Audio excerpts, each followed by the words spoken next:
College of Music, and I just wanted to say a few words of welcome. We're delighted to be working today with the Ben-Uri Gallery. We've got this wonderful new exhibition which has been curated by the Ben-Uri Gallery, and I wanted to, as I say, to welcome you here into the Royal College of Music Museum. You're lucky to be here in this current building because in a few months' time we're planning to knock it down. And as you came down into the museum, you may have seen that we've got an empty courtyard next to you here. And what we're planning to do in the period 2016 to 2018 is to build in that courtyard and create two new performance spaces, one 150-seater and one 90-seater, new recording studios, new social space for students and for visitors, and as part of that, a new museum of music for the college, which will, although we've done the best we can with this existing building, it's not really properly set out for the modern age. We want to create a new interactive museum with new displays, which will be in the same location, but a rather more wonderful building, we're sure, with much better access than the access that you enjoyed this evening, working your way through our corridors. You come straight in from the inner hall, down the staircase through the windows that are there, which will be turned into openings, and you'll be able to see the museum straight from the inner hall. So we're very excited by that development, but we're also excited with the displays that we have available here today through this wonderful exhibition.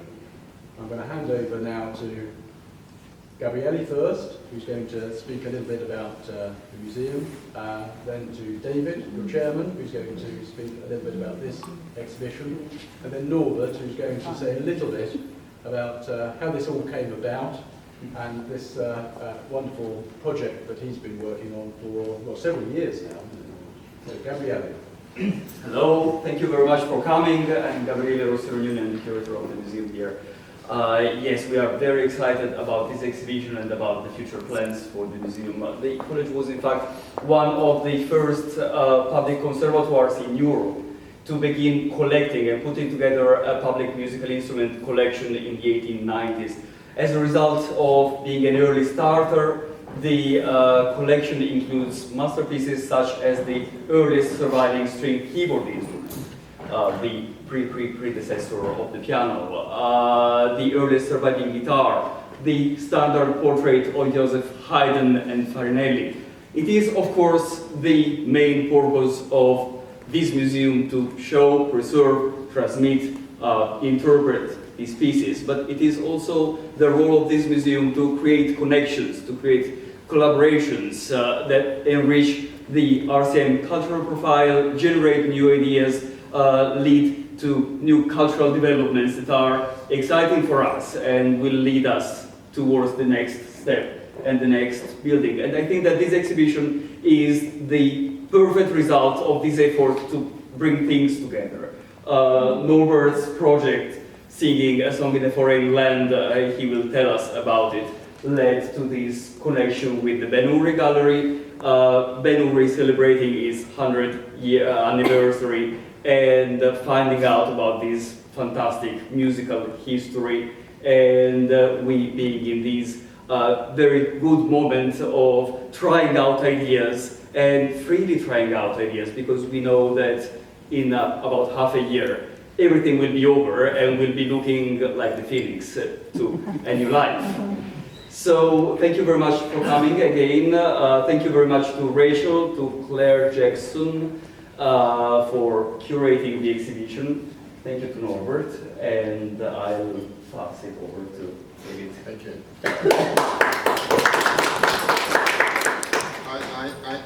First of all, I'm delighted to be here, and honoured to be here, but I'm a little bit concerned, I'm going to say, Kevin. We've told us all new museums and the spaces and everything else we're producing, and I just, unless I missed it, because sometimes my hearing is gone, the new Ben-Uri Art Gallery and Museum. Did I miss that? One day. Yes. I'll tell you what's very special about the whole exercise, if I may. And I just come back from holidays, that's why I've got all this bright stuff around me. And one of the things that you find when you're on holiday and you're in this world, I think we're in the same world, is that you start talking to some pure innocent bystander or fellow dino, whatever it is, and you happen to say, well, I'm involved in the art world. Oh, in the art world, yes, in museums. And oh, I love art. And then that gives you the door open, you see, and then you start to talk about a painting. And after about 4 minutes, you suddenly realize that you are 1/50th of the way through what you want to say about this amazing painting. But the person you're talking to, his eyes are completely with no idea what on earth you're talking about, why you're talking so animatedly about it. And when I heard you talking, Gabriele, about your collection, I thought, that's exactly what we do. We talk about artworks with a passion and enthusiasm that just rolls through the veins. And that's what's really special about it. And that's the message that I've been having back now for a year in terms of the partnership with Rachel, with Claire, with all our other BENURI team working with Norbert, is that the product is different, the material is different, but the passion and the whole philosophy is exactly the same. It's about collecting, it's about preserving, it's about making these items tell remarkable stories which can inspire you. But you have one benefit over us. If you put them all together and then have people who know what to do with them, they make the most wonderful music. Our music is silent. But I do want to just ask everybody to tell their friends about this exhibition, because now to see it in real life, rather than to see an email here and an email there, it's transformed. And I have to say that I'm getting on now, so I'm going to talk about the pride that I have in the people around me. For us to work with you is a privilege. For me to work with them is that plus. And I think this is just terrific. And if you saw what Claire Jackson, who is modestly hiding over there, if you saw, what she started with a year ago, which was boxes, filing cabinets, damp boxes, rusty filing cabinets, and then the working conditions that we sort of forced her into, which if, it's not quite third world, it wasn't Mayfair, luxury offices. And we've not only produced now a set of archives that tell the story of our remarkable institution and our remarkable 99.5 years, but it also allows us to literally at a click of a switch go into what I describe as a BENURI telephone directory. But it's a telephone directory that tells you exactly what you want to know. And I think that's a remarkable achievement. So if I may, with your forbearance, pay great tribute to Claire, because without her work and her efforts, we would not have that facility, and London would not have access to that facility which we hope to produce. So if I may,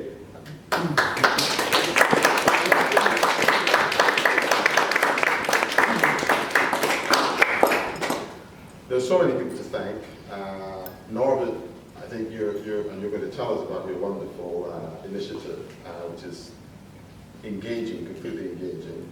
Gabriele, yourself, the whole of your team, and the whole of our team. We've got our new senior manager with Sophie Hill, who's running everything, including me. We've got Jordana, who we still talk English together, but then it's all digital, and then I'm gone. But then the sort of probably the final thanks is to Rachel Dixon, who's our head of curatorial services, who has single-handedly pioneered this project. She has made this project happen. And it's very easy when you are, as we are, dealing with a huge exhibition at Somerset House in 2 months' time, to look at this in the wrong context. But Rachel, being Rachel, has made sure that we were never allowed to look at this in any other context, but this is a priority. And I think you were damn right, and I congratulate you. I think it's terrific, and I think it shows the heritage that we've got within music, and the heritage that we want to continue with your good self. So please, I pay tribute to everybody. I thank you for coming. Tell your friends. This is really worthwhile, and it's very fascinating and interesting. Thank you so much.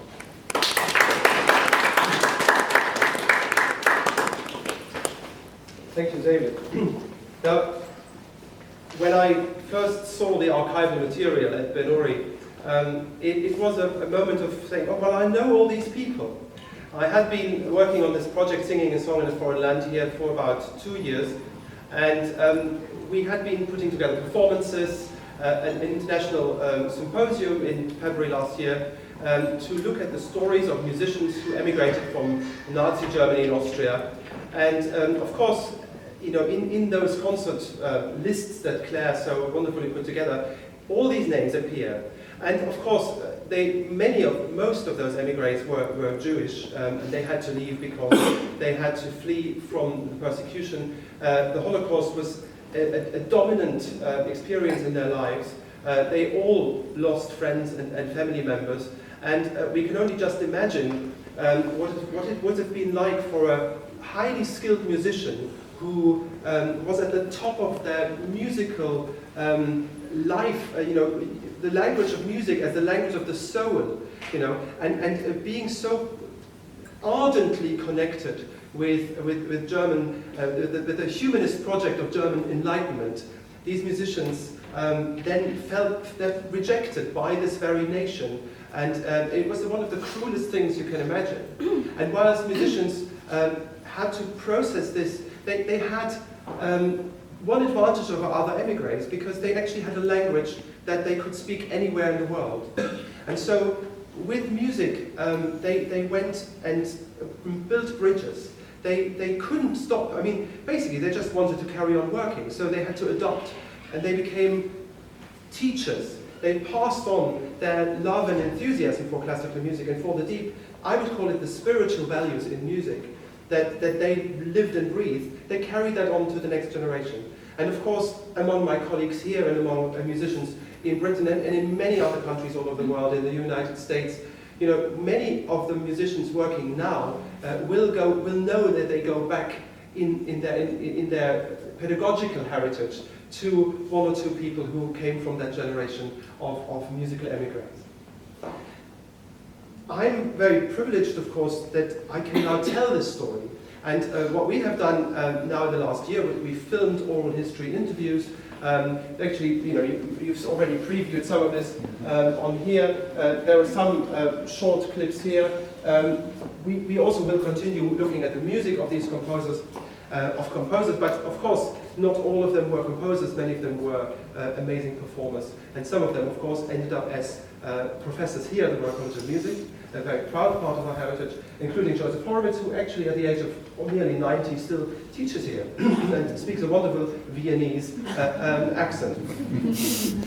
Now, with the question of course, how classical music is embedded in the Jewish community, perhaps more than in any other community in the world, is something that continues to fascinate me. And that was one of the things we discovered in the discussions at the symposium here last year.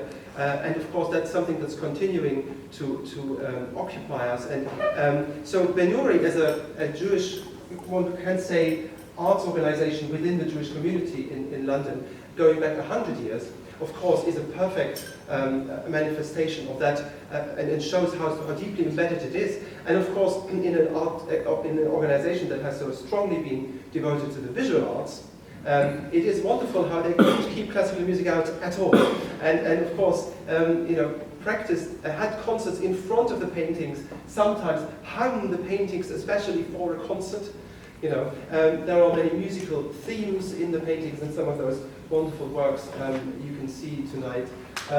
So, you know, for us it was a natural thing to say this museum of music is a perfect place to tell this story, and that's why I'm particularly proud to be able to say that you know, this has come together in the context of our project here, but also as a story that stands you know, as a story on its own, in its own right.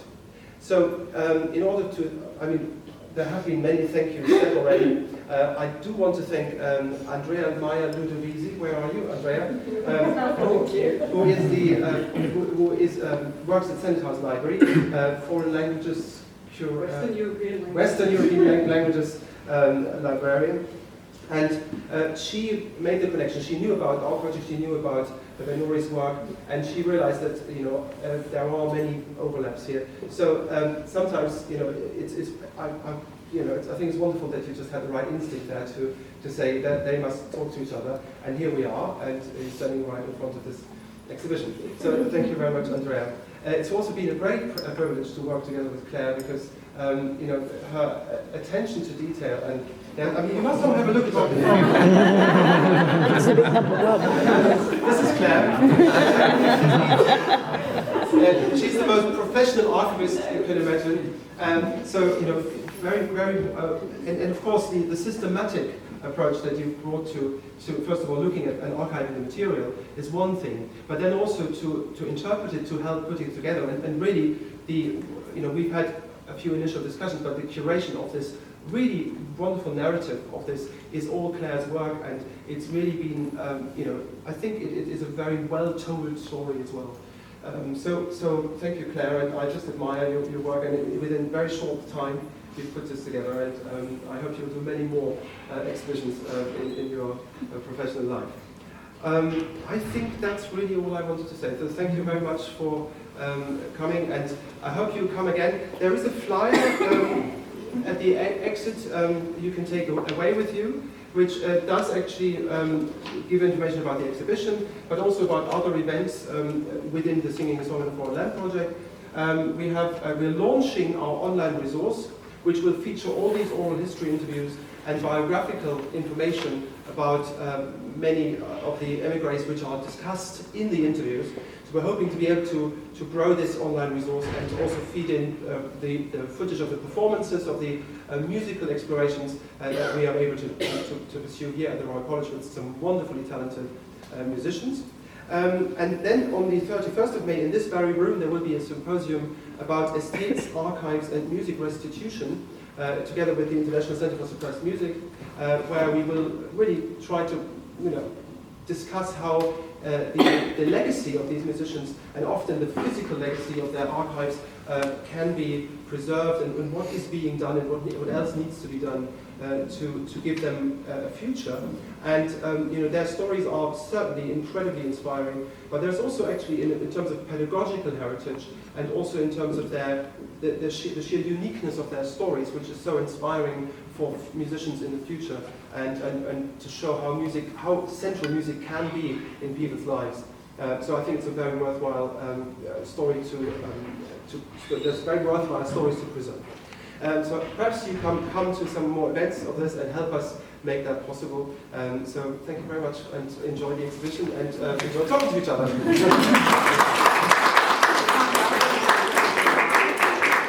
Can I just also add one very small thing?